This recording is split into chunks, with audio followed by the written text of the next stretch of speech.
کیا سچ میں ہمارا دین چوری کا ہے؟ کیا سچ میں ہمارا کتاب، ہمارا پورے کا پورا دین کہیں سے کاپی پیسٹ کیا ہوا ہے؟ ہم نے چوری کیا ہے؟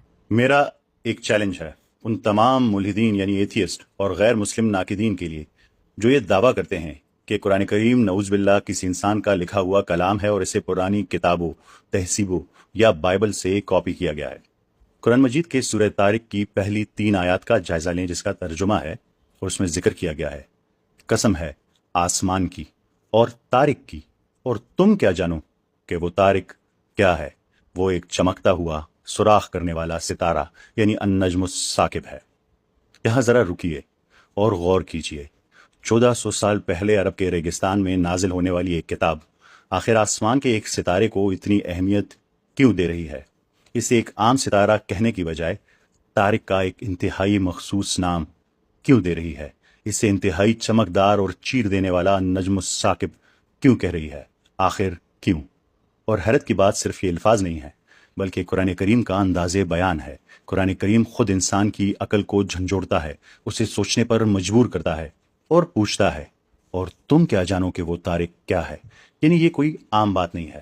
کائنات کا خالق خود آپ کو اس راز پر غور و فکر کرنے کی دعوت دے رہے ہیں کہ جاؤ اور کھوج لگاؤ کہ یہ ستارہ اصل کیا ہے۔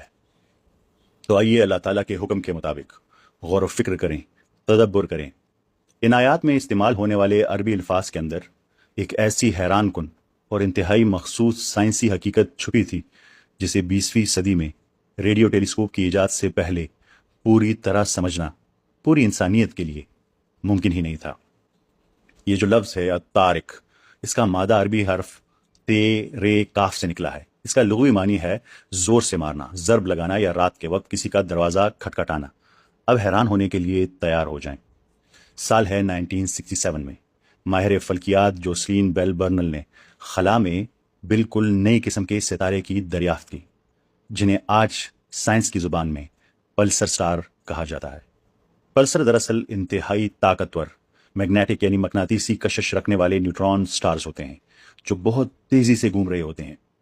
گھومنے کے دوران یہ اپنے اندر سے ریڈیو لہریں یعنی ریڈیو ویوز کی تیز شعاعیں، تیز ویوز خارج کرتے ہیں۔ جب یہ ستارہ گھومتا ہے تو اس کی شعاعیں ایک مخصوص اور باقاعدہ وقفے سے زمین سے ٹکراتی ہیں۔ جب ہمارے جدید آلات ان ریڈیو لہروں کو آواز میں تبدیل کرتے ہیں تو حیرت انگیز طور پر یہ آواز بالکل ویسی ہوتی ہے جیسے کوئی زور زور سے دروازہ کھٹکھٹا رہا ہو۔ الطارق، یہاں ایک لمحے کے لیے سوچئے، سائنس نے اسے پلسر سٹار کیوں کہا؟ سائنسی اعتبار سے لفظ پلسر دراصل